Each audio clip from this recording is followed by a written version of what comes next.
Bapak Ibu dan sahabat sekalian, jemaah mushola yang hidayah yang senantiasa dimuliakan oleh Allah Subhanahu wa taala. A'udzu billahi minasyaitonir rajim. Bismillahirrahmanirrahim. Allahumma inni a'udzubika min al-fitnati wa nastaghfiruka lima la na'lamu. Assalamualaikum warahmatullahi wabarakatuh. Waalaikumsalam. Alhamdulillah wa syukurillah wa la haula wa la quwwata illa billah.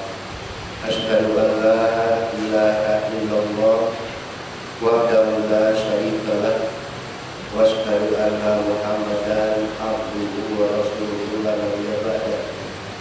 Allahumma shalli wa sallim wa barik ala nabiyyina Muhammad wa ala alihi wa sahbihi ajma'in. Bersyukur pada Allah Subhanahu wa taala, alhamdulillah di Sabtu malam Ahad ini, di malam ke-12 Muharram 1445 Hijriah, atas nikmat Allah berikan kepada kita berupa iman Islam sehat serta nikmat kesempatan hidup pada umur, kita masih bisa melaksanakan salah satu perintah Allah dan Rasulnya, yaitu menuntut ilmu. Mudah-mudahan senantiasa berangkat perjalanan kita dan menjadikan hidup kita selalu bersama dengan cinta dan Allah Subhanahu wa taala, pengorbanan kita sampai di mushola ini kemudian ini semuanya dengan semoga salawat dan salam semoga Allah curahkan pada uswatun hasanah kita, suri contoh kita, Nabi kita, Rasul kita Muhammad sallallahu alaihi wasallam, para keluarga, para sahabat, kaum muslimin dan muslimat, dan insyaallah mudah-mudahan kita sebagai umatnya yang tetap istiqomah di jalannya, menjalankan sunnah-sunnahnya. Semoga di akhirat nanti syafaat dari Nabi Muhammad SAW atas izin Allah diberikan kepada kita semua, dan kita semua bisa dikumpulkan bersama di surganya di bawah naungan besar Nabi Muhammad SAW. Bapak Ibu dan sahabat yang dimuliakan Allah SWT, tema kita pada malam hari ini adalah Back to Basic Part 2, ya, Back to Basic jilid 2, yaitu kembali ke prototype SDM unggulan. Pada Back to Basic Part 1 atau bagian pertama itu kita kembali ke landasan iman. Ketika kita melakukan kesalahan, ketika kita melakukan perbuatan dosa, ya, ketika kita menggampangkan melakukan kedurhakaan, maka kembalilah kita ke landasan iman. Nah, pada kesempatan ini kita akan bicara tentang yaitu kembali ke prototype unggulan. Kita tahu mana prototype itu adalah merupakan sebuah contoh atau model awal atau gambaran awal.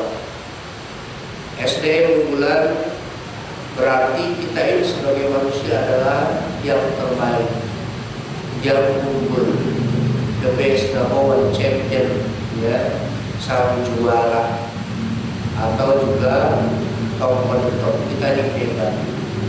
Sebagaimana Allah Subhanahu wa taala berfirman dalam surat Bani Israil ayat ke-70, yang mohon sedekahnya saja.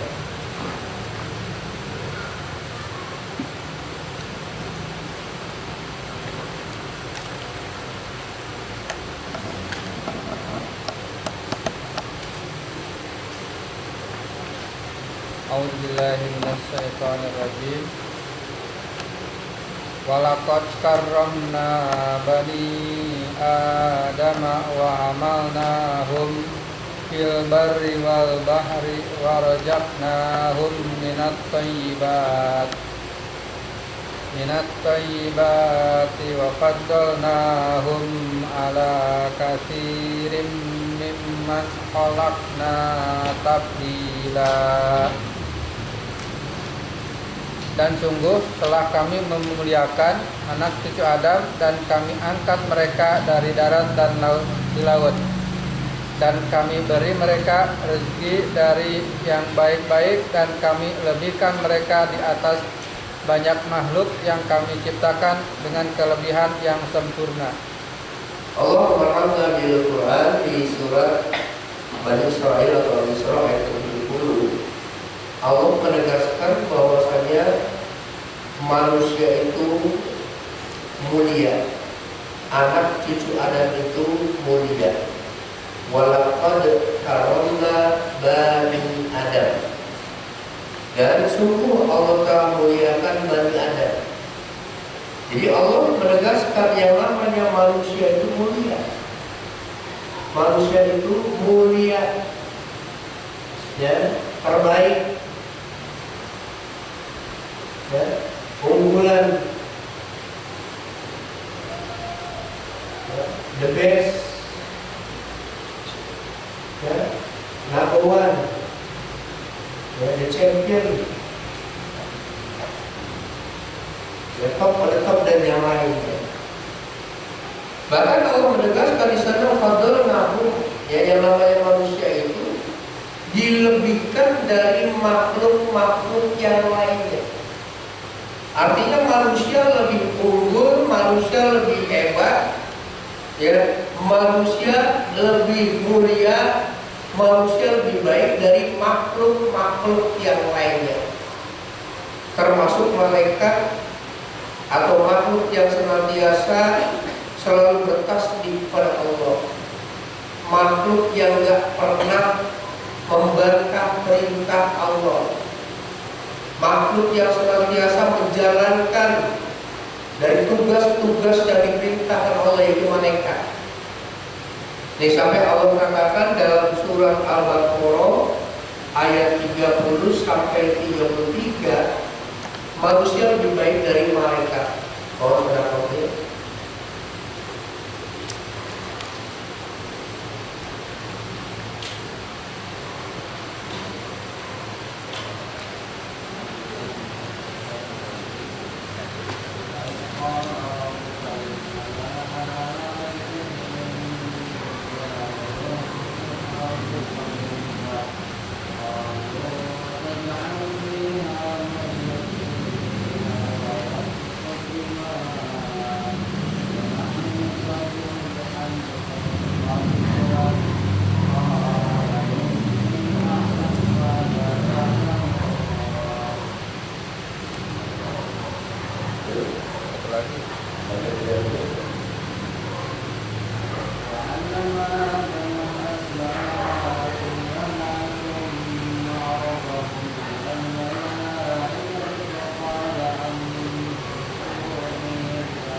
Mereka menjawab, "Emas itu engkau. Tidak ada yang kami ketahui selain apa yang telah engkau ajarkan kepada kami. Sungguh, engkaulah yang maha mengetahui, maha bijaksana."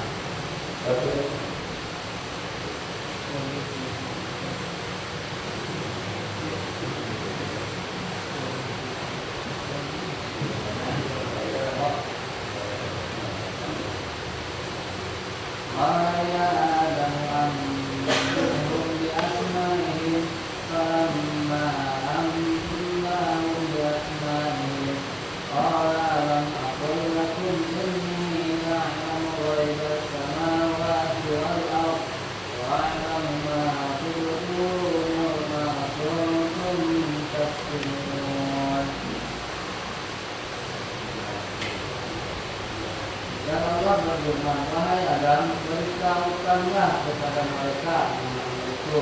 Setelah dia Adam menyebutkan nama-namanya, dia berfirman, bukankah engkau telah aku katakan kepadamu bahwa aku mengetahui rahasia langit dan bumi, dan aku mengetahui apa yang kamu nyatakan dan apa yang kamu sembunyikan. Saudara, kalau ini Allah Quran terjemahkan Al-Baqarah ayat 30 sampai ke 33 itu jelas sekali. Di sana digambarkan bagaimana yang namanya malaikat ketika Allah akan menciptakan seorang utusan Allah, seorang khalifah yang bernama manusia di muka bumi. Malaikat protes. Ya kalau ataj'alu fiha ma yasfiku dima. Ya. Qalu ataj'alu fiha wa yasfiku dima. Ya Allah, kenapa Engkau akan menciptakan yang namanya manusia yang senantiasa membuat kerusakan dan juga akan menumpahkan darah? Itu malaikat protes kepada Allah. Maka Allah katakan, aku lebih tahu dari engkau.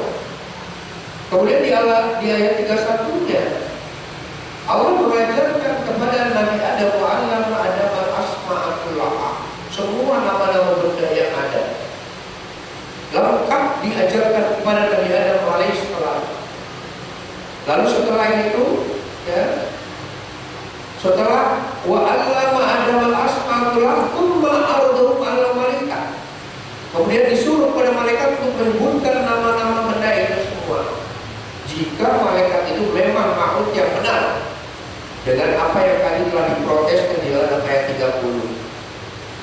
Tapi apa yang dikatakan oleh malaikat, qalu subhanaka la ilma lana illa ma 'allamtana, maksudnya ya Allah, ya aku tidak tahu ya kecuali apa yang Engkau ajarkan kepada kami.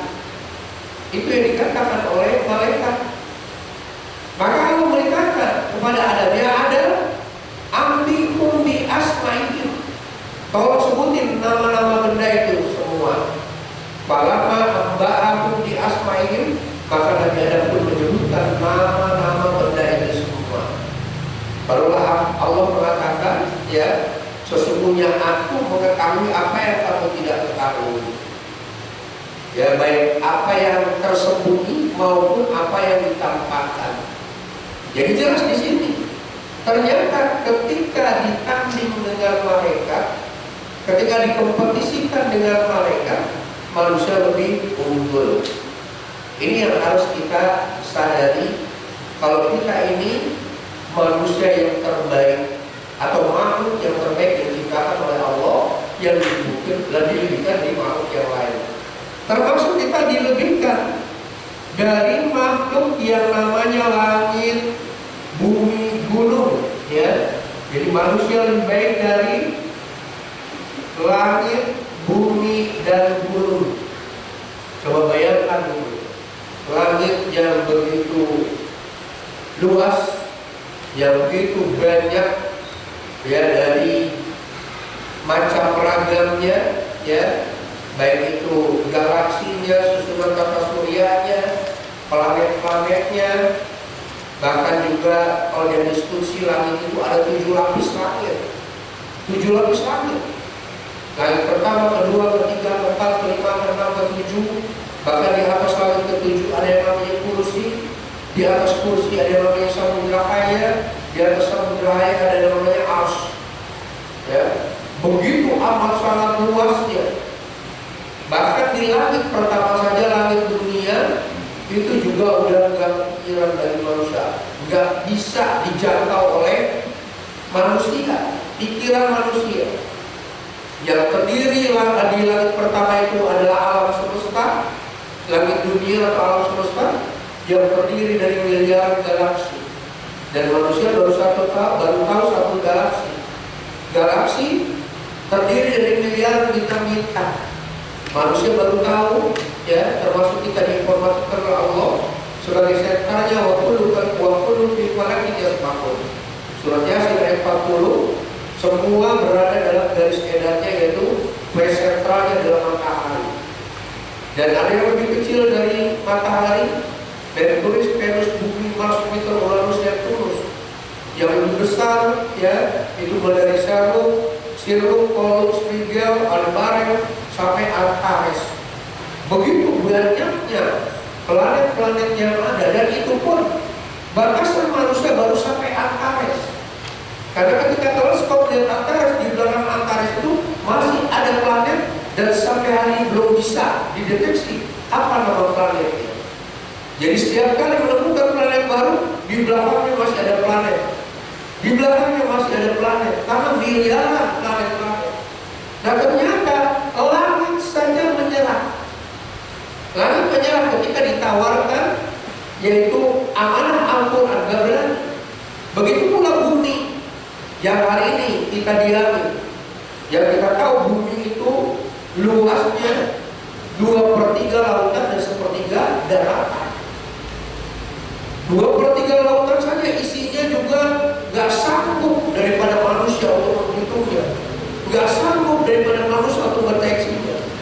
Bahkan ada lautan yang hari ini belum bisa untuk bisa dikuasai ataupun bisa dijelajahi, seperti segitiga Bermuda ya, itu belum mampu hari ini. Manusia ya secanggih apapun alam hari ini belum mampu untuk melawan yang namanya segitiga Bermuda. Kemudian juga 1/3 daratan, yang kita lihat juga 1/3 daratan. Banyak suku bangsanya, ada 226 negara dengan beraneka ragam bahasa, dengan beraneka ragam juga kulit, ya, kemudian juga dari bentuk hidung, bentuk mata, kuping, warna mata, warna kulit, dan yang lainnya. Ini kita lihat, ternyata bumi juga tunduk, gak berani dia untuk menjalankan amanat. Bahkan juga gunung. Bahkan kalau gunung ini itu digambarkan dalam surat 59 ayat 21 sampai dikatakan di sini, "Lau anzalna hadzal Qur'an 'ala jabal", seandainya Quran diturunkan pada sebuah gunung, la ra'aitahu khashi'an mutasaddian min khasyatillah. Kamu lihat gunung itu hancur, bergeming-geming karena takut kepada Allah. Itu kita lihat, ternyata nggak berani. Nah manusia ya yang merasa dirinya tadi sudah bisa mengalahkan malaikat, puncak rasa percaya diri, rasa percaya diri yang sangat tinggi sampai dia siap menerima amanat Al-Quran. Ya karena dirinya adalah terbaik di hadapan Allah SWT. Walaupun di ayat itu terakhir dikatakan innahu kana zaluman jahula, manusia itu zalim lagi bodoh. Ini yang menjadi bagian penting. Nah kemudian apa sih latar belakangnya? Latar belakang ya itu dikatakan unggulan, manusia itu unggulan, manusia unggulan. Apa latar belakangnya? Latar belakang pertama kita lihat dari mulai proses penciptaan ya dalam surat Al-Mu'minun ayat 12 sampai 14. Ini bagaimana proses penciptaan manusia. Penciptaan manusia ya. Mohon dibaca 23 12 sampai 14.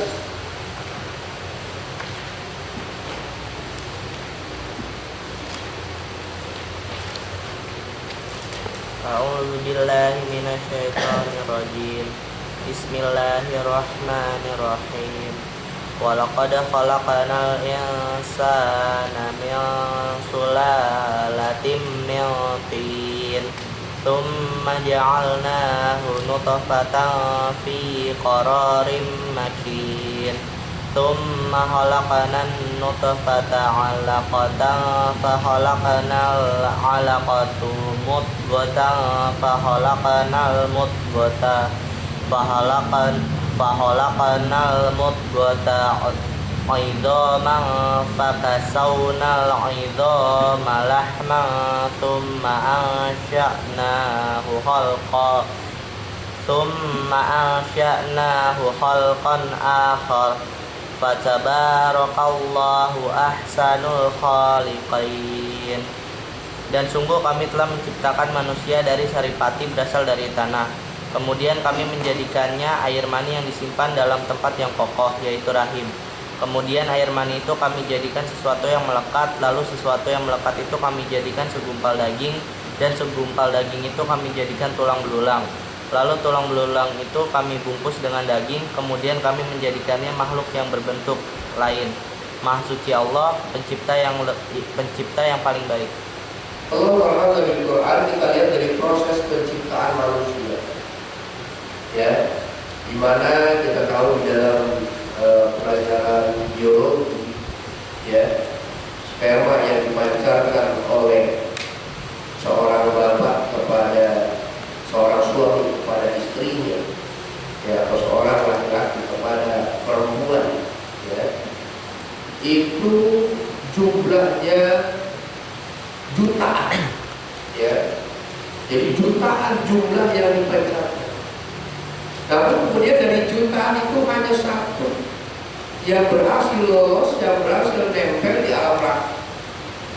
Atau mungkin kalau ada yang lebih, itu gak banyak lah, ya, apa 2 atau 3 atau pernah ada yang sampai 15 gitu ya. Itu hanya ya 1 atau 2 orang saja, atau hanya beberapa orang saja. Tapi hampir semuanya itu hanya satu yang nempel, hanya satu yang berhasil nempel di alam rahim, yaitu siapa? Ya, kita. Artinya kita ketika di alam rahim saja itu sudah menjadi yang terbaik, ya, rizki itu jadi yang terbaik, ya, manusia apa itu jadi yang terbaik, ya. Kemudian juga dari Kamsani juga itu yang terbaik yang dipilih oleh Allah sebagai manusia unggulan. Omleo itu terbaik jadi manusia unggulan, ya. Pak Rusdi menjadi yang terbaik menjadi manusia unggulan, termasuk saya pun adalah yang terbaik menjadi manusia unggulan yang dipilih oleh Allah. Ya, kemudian baru di sana dikatakannya mulai proses dari yang namanya nutfah, ya, kemudian alaqah, kemudian mudghah. Kalau di hadis Arba'in nomor keempat itu, di mana proses nutfah itu selama 40 hari, kemudian alaqah segumpal darah selama 40 hari, kemudian mudghah yaitu segumpal daging selama 40 hari, totalnya 120 hari baru itu sempurna. Artinya setelah umur 120 hari bagi 30 sampai dengan 4 bulan itu sempurna. Nah, pada saat umur 4 bulan itulah Allah memerintahkan malaikat untuk meniupkan ruh ke dalam rahim sang ibu. Itu dalam hadis Arba'in. Dikuatkan di surat 15 ayat 29. 15 ayat 29 menurut saya.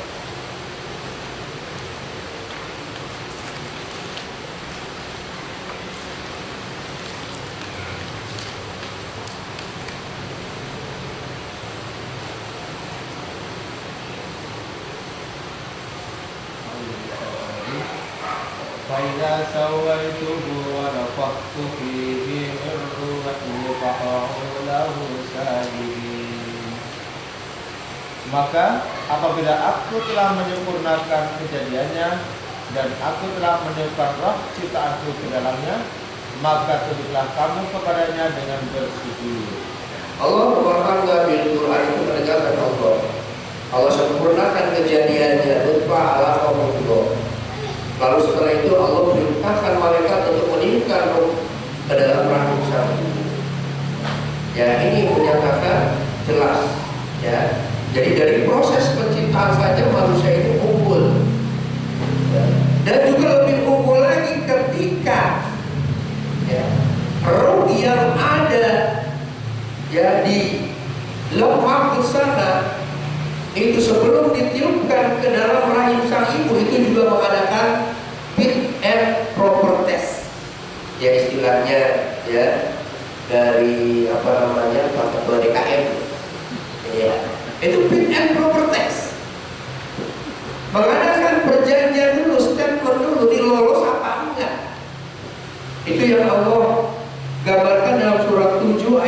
172. Ya, di mana di sini jelas adanya sebuah perjanjian statement antara ruh dengan Allah Subhanahu wa taala. Di mana Allah mewawancarai ruh untuk memberikan sebuah pengakuan terhadap dirinya dengan sebuah pernyataan, alastu birabbikum, bukankah aku ini Rabb kamu, bukankah aku ini Tuhanmu, bukankah aku penciptamu, pemilikmu, pengaturmu, pemberi rizkimu, yang menghidupkan kamu, yang mematikan kamu, yang penuh kasih dan sayang kepadamu, yang membentuk rupamu. Itu Allah minta pengakuan kepada ruh. Artinya ketika diwawancara seperti ini, lolos sampai enggak? Dan ternyata ruh mengatakan, Allah berkata ruh, benar ya Allah, syahidna, aku berkomitmen, aku bersumpah, aku berjanji, kau adalah roh kami. Jadi pengakuan roh di alam rahim, atau para ulama di dalam tafsir mengatakan itu adalah syahadat ya roh di dalam rahim. Ya, pengakuan roh terhadap rububiyatnya Allah, Allah sebagai Ar-Rabb. Makanya kenapa ketika bayi lahir ke dunia, itu Nabi katakan kullu mauludin yuladu alal fitrah. Yang namanya bayi dilahirkan ke bumi ini, ke dunia ini dalam keadaan fitrah, dalam keadaan bersih, dalam keadaan suci. Atau fitrah merujuk ke surat 30 ayat 30, yaitu pengertian di sana adalah Islam. Ya. Fa'aqim wajhaka lidini hanifah fitratullahi allati fatara an-nasa 'alaiha la tabdila li khalqillah. Jadi jelas ya, jelas manusia lahir dalam keadaan dia bersih, fitrah, dalam keadaan suci, dalam keadaan Islam.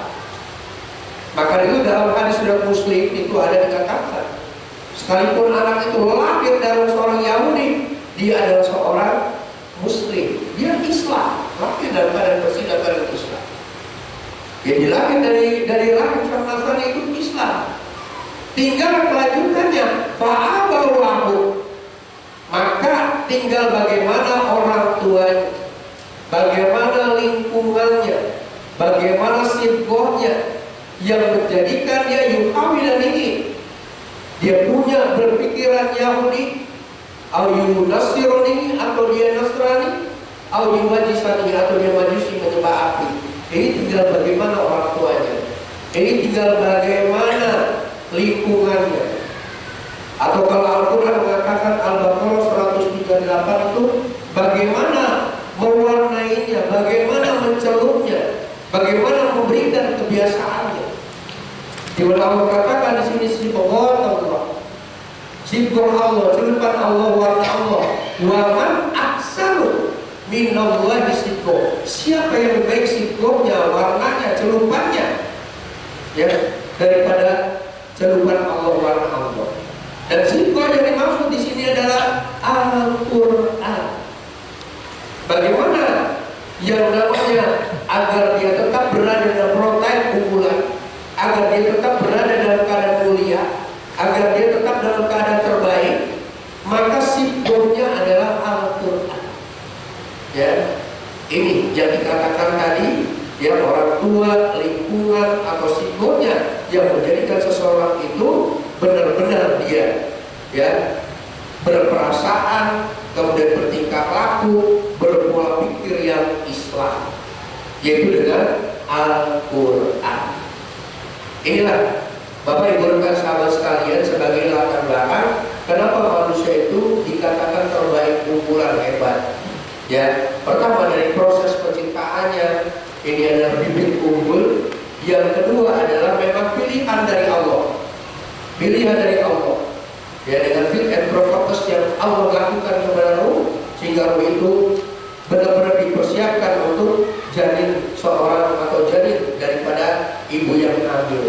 Lalu kemudian disinilah Allah memberikan penegasan pentingnya sibghah, pentingnya celupan, pentingnya warna, agar pola pikir, agar berperasaan, agar bertingkah laku itu sesuai dengan petunjuk Allah. Lalu kemudian bagaimana cara ya, cara kita merawat, cara kita menjaga agar tetap unggul, ya. Kita tetap menjadi unggulan. Ya.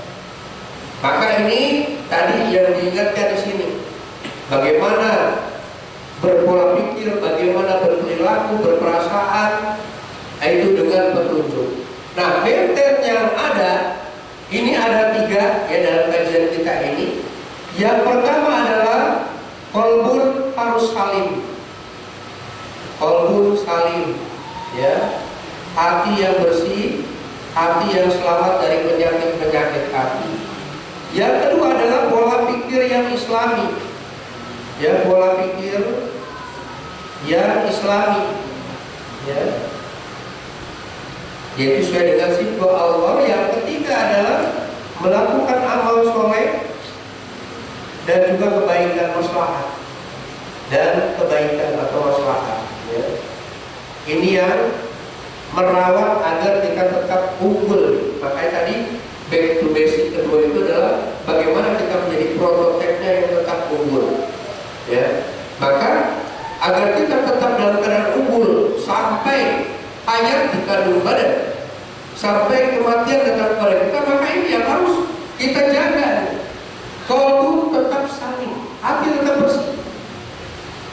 Karena ini qalbu saling ini yang menjamin di akhirat nanti kita bisa bertemu dengan Allah Subhanahu wa Ta'ala. Hati yang selamat dari penyakit-penyakit hati.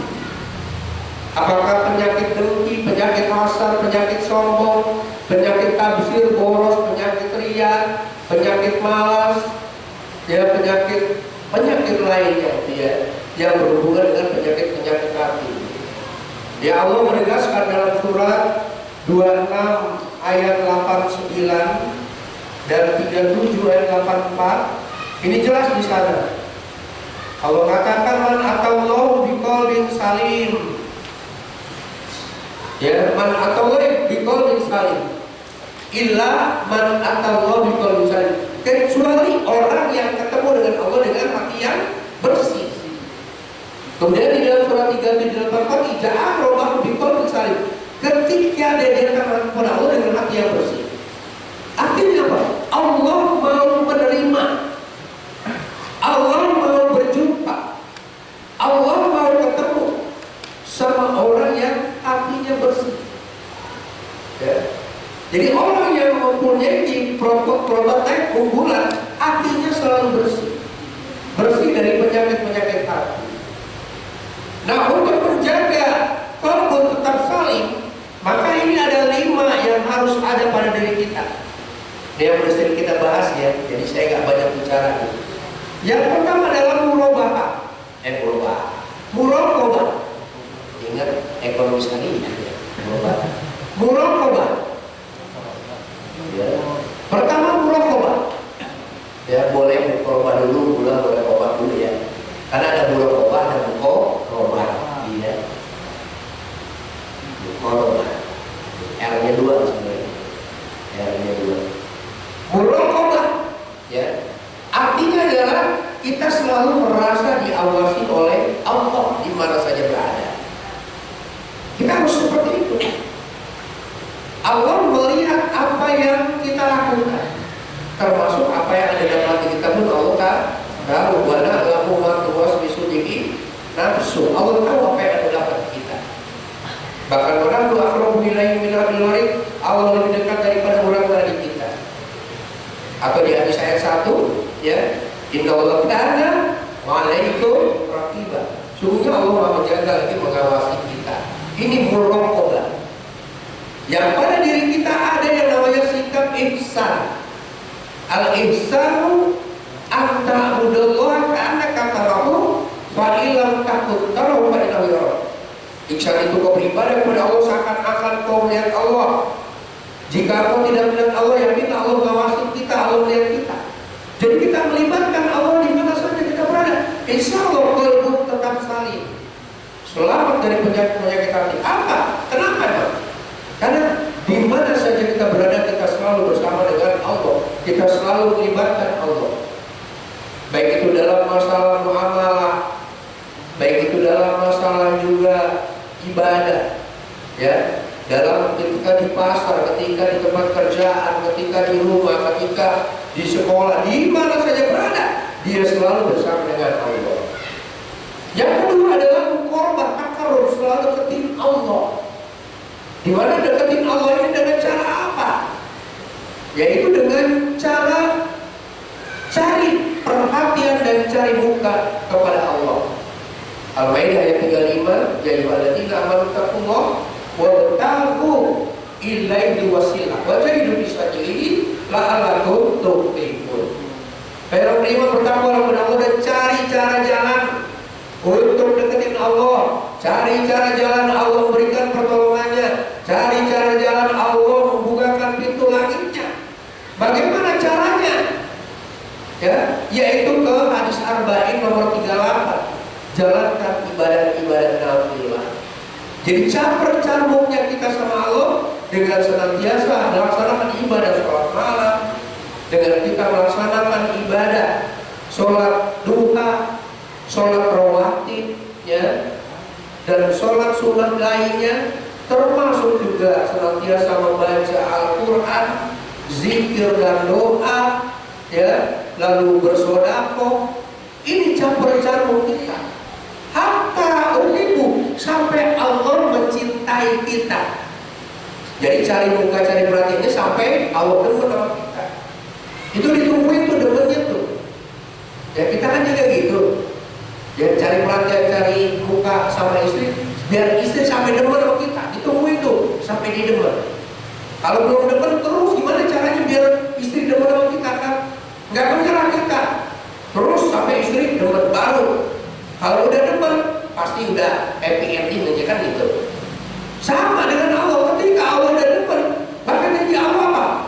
Maka jadilah aku mata yang kau gunakan untuk melihat, kuping yang kau gunakan mendengar, tangan yang kau gunakan untuk bekerja, kaki yang kau gunakan untuk berjalan. Kalau kau minta sesuatu Allah akan kabulkan, kalau kau minta perlindungan Allah akan lindungi. Dan inilah muqarabah dengan cara campur-campur. Kemudian mujahadah, bersungguh-sungguh, ya, bersungguh-sungguh mencari karunia Allah, mencari keridhaan Allah, bersungguh-sungguh dalam menjalankan bisnis yang ditawarkan oleh Allah. Dan ini kita jalankan tuh apa bisnis yang Allah tawarkan sama kita? Yang Allah katakan, hal adu ya ayyuhalladzina amanu hal adulukum ala tijaratin tunjikum min adzabin alim. Surah ayat 10. Mau nggak aku tunjukkan, aku tawarkan, aku kasih tahu sebuah perniagaan, perdagangan, jual beli bisnis yang bisa nyelamatin kamu dari api neraka. Jadi harus semangat kita menjalankan bisnis Allah. Sholat malam itu bisnis Allah. Istighfar di waktu jelang subuh itu bisnis Allah. Apa jaminannya? Surga, taman-taman surga. Surat Az-Zariyat ayat 51 ayat 15 sampai 18. Dan bersedekah juga taman-taman surga, bisnis yang besar di ayat 19-nya. Ini kita bisa lihat, ya, bisnis dari Allah begitu besar. Ngaji ini bisnis dari Allah. Karena jalannya kita ke tempat mushola al-bidayah ini untuk belajar ilmu, sahalallahu thariqan ila jannah, Allah akan bukakan pintu surga. Dan duduknya kita di dalam majlis ini setara dengan ibadah sholat malam selama 60 tahun. Pengorbanan kita duduk di tempat ini, Allah bayar, Allah beli, Allah ganti dengan surga. Gitu. Jadi ini mujahadah sungguh-sungguh. Maka ngaji sungguh-sungguh. Termasuk seorang istri, bisnis yang besar adalah taat pada suami. Ya, taat pada Allah Rasul sudah pasti. Jalankan sholat, kemudian melakukan ibadah puasa Ramadan, kemudian taat pada suami. Ketika itu sudah dilakukan, Allah tawarkan silakan. Istri itu boleh masuk surga lewat pintu mana saja yang kamu kehendaki. Nah makanya ini bisnis yang besar. Maka sungguh-sungguhlah dalam ketaatan pada Ya selama perintahnya benar ikutin. Kecuali kalau perintahnya nggak benar, perintahnya itu keluar daripada syariat, itu tidak ada untuk ketaatan, tidak jangan ikuti. Dan bisnis-bisnis lainnya, termasuk juga yang namanya orang yang bersungguh-sungguh adalah al-mujahidu menjahad dalam syaufi taatillah, yaitu mampu menaklukkan dirinya untuk taat pada Allah. Hawa nafsu mampu ditaklukkan. Ini orang yang sungguh-sungguh. Mau marah nggak jadi, ya. Kemudian ada orang yang bikin kesel, dia maafin. Kenapa? Ini bisnis dari Allah, yaitu surga yang seluasnya langit dan bumi disediakan bagi orang yang mampu menahan amarah dan memaafkan kesalahan orang lain, tidak dendam. Ali Imran 133-134. Ya, rasa malas kita muncul, taklukkan rasa malas untuk bisa bersegera kita untuk menjalankan perintah Allah. Karena kadang-kadang kita ingin melakukan kebaikan itu muncul rasa enggan kita, muncul rasa malas kita. Yang memang itu Allah sudah katakan sifat manusia dalam surat 20-115 adalah, ya, yang pertama adalah panas, ya, lupa. Yang kedua walam nazid lahu azma, enggak ada keinginan dan kuat, atau dikatakan malas.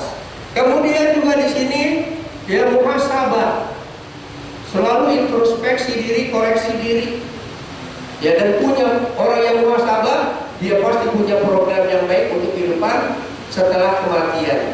Karena Nabi bilang orang yang cerdas al-kais mandana saya selalu introspeksi wa amila lima badal maut, dan dia beramal untuk kesiapan kehidupan setelah kematian.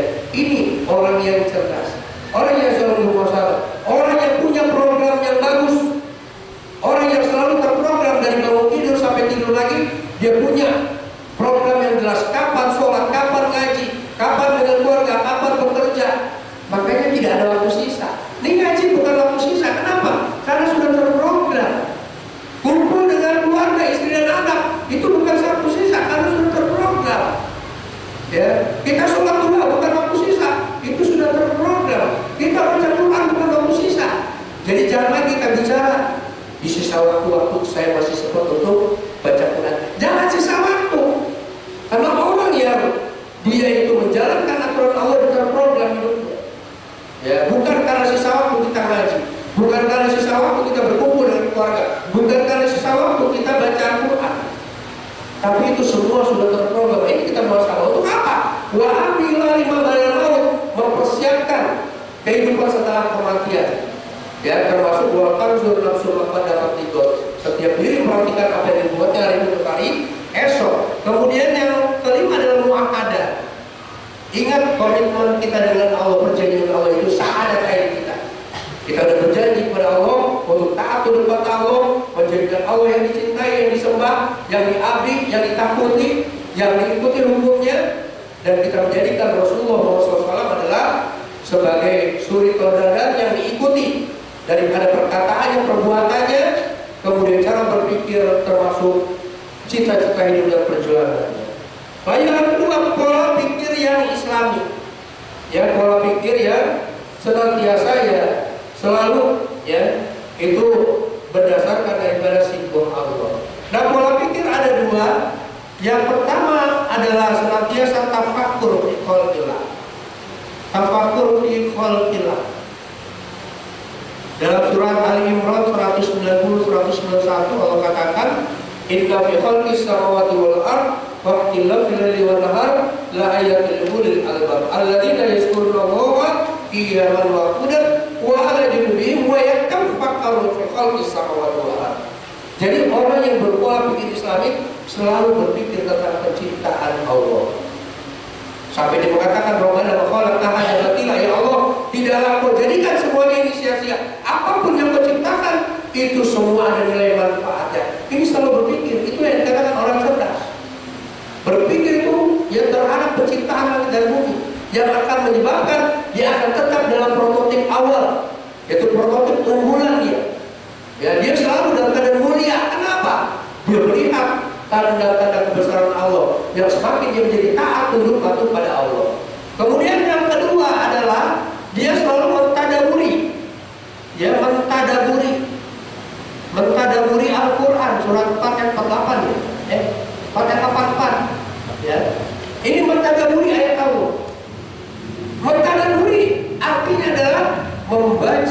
ayat di balik ayat. Ibaratnya kalau kita baca berita di balik berita, kita telah berita tersebut, ya, sampai ada sebuah kesimpulan. Nah itu yang namanya mentadaburi daripada berita. Begitu pula mentadaburi sejarah, membaca sejarah di balik sejarah, bukan cuma sekedar baca, tapi apa inti, apa yang essence atau yang diambil manfaat daripada sejarah tersebut. Begitu pula ayat mentadaburi. Ini seperti kita pada malam hari ini, di mana mentadaburi ayat pertama lihat asbabun nuzul, yang kedua lihat tafsir. Karena dalam tafsir ada penjelasan Al-Quran, ada penjelasan hadis, ada penjelasan para ulama, ada penjelasan sejarah. Dan mentadaburi Al-Quran juga dengan hubungan ayat dengan ayat. Kita hubungi satu ayat dengan ayat yang lain. Ini yang dikatakan pola pikir yang Islami. Jadi membaca ayat di balik ayat, bukan hanya sekedar baca toh, tapi ikro. Ikro menurut tafsir Kiai Haji Munarul Khalil, ya dalam apa namanya buku yang ditulisnya, yaitu di Tarikh Muhammad, kalau kapan Tarikh Muhammad Rasulullah SAW, yaitu namanya ikro, itu adalah baca, lihat, dengerin, pikirin, pahamin. Baru yang terakhir alam yang berkolam tulis. Itu yang namanya ikro, bukan hanya baca, tapi lihat, baca, lihat, dengerin, pikirin, pahamin, sampai terakhirnya baru dibuat tulisan alam bil kolam. Ini yang namanya tadabbur. Dan yang terakhir adalah amal soleh dan maslahah atau kebaikan. Di mana amal soleh tetap dasarnya adalah Al-Quran dan Sunnah. Ya, dasarnya adalah Al-Quran dan As-Sunnah. Ketika keluar daripada Al-Quran dan Sunnah, itu bukan amal soleh. Ya, karena jelas bahkan Allah ancam dalam surat Al-Ghasyiyah, ya, Al-Ataka hadisul Ghasyiyah, wujuhu yawma idzin ghasyiyah, amilatun nasibah, tasla rabbiyah. Jadi amilatun nasibah, dia kelihatan banyak amal tapi kosong loh di hadapan Allah. Kenapa? Karena amalnya pertama niatnya tidak ikhlas karena Allah, yang kedua tidak mengikuti daripada sunnah Rasul. Nah, maka itulah di sini kembali, ya, amal kebaikan, amal soleh dan juga maslahah yang dilakukan harus sesuai dengan Allah dan Rasulnya.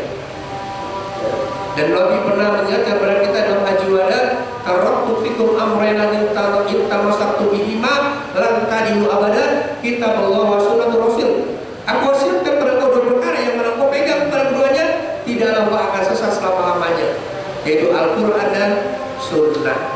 Nah, ini yang menjadi bagian penting. Jadi apapun amal soleh yang kita lakukan, kebaikan yang kita lakukan, harus bersandar kepada tuntunan Allah dan Rasulnya. Ketika tidak bersandar, maka Allah tidak akan terima. Ya, dalam hadis muttafaqun alaih dikatakan, ya, in asdaqal hadis kitab Allah wa in asdaqal hadis hadis Muhammad Rasulullah SAW. Sebaik-baik perkataan adalah perkataan Allah, kitabullah, dan perbuatan Rasulullah. Wa syarrul umuri merasa, dan seluruh pekerjaan diada-adakan. Wa kullu mudasatin bid'ah, tiap yang dilakukan adalah bid'ah. Wa kullu bid'atin dalalah, tiap yang bid'ah itu adalah dalalah sesat. Wa kullu dalalah bid'ah, dan tiap sesat itu adalah neraka. Jadi oleh karena itu mudah-mudahan apa yang kita lakukan selalu merujuk kepada tuntunan Allah dan Rasulnya. Ketika ada permasalahan pun, surat 4 ayat 59, fa in tanazatum fi syai'in farudhu ila Allah Rasul. Kalau ada permasalahan, persengketaan, perselisihan, kembalikan kepada Allah dan Rasul, yaitu Quran dan Sunnah. Dan terakhir ingatkan, la tuqaddimu baina yadayillahi wa Rasul. Ya, jangan engkau dahului Allah dan Rasul dalam menetapkan aturan. Baik, demikian prototip SDM unggulan yang bisa saya sampaikan. Mudah-mudahan kita bisa tetap menjaga kemuliaan yang Allah berikan kepada kita, kehebatan yang Allah berikan kepada kita, keunggulan yang Allah berikan kepada kita. Kita pertahankan bahwasanya kita adalah mulia, kita ini terbaik, kita ini unggulan, kita ini the best, kita ini the champion, kita ini number one, kita ini top on the top, insya Allah. Demikian yang bisa saya sampaikan pada kesempatan malam hari ini. Semoga bermanfaat untuk saya dan sahabat sekalian. Benar dari Allah dan Rasul dari saya minta maaf. Dan terakhir dan perhatiannya. Semoga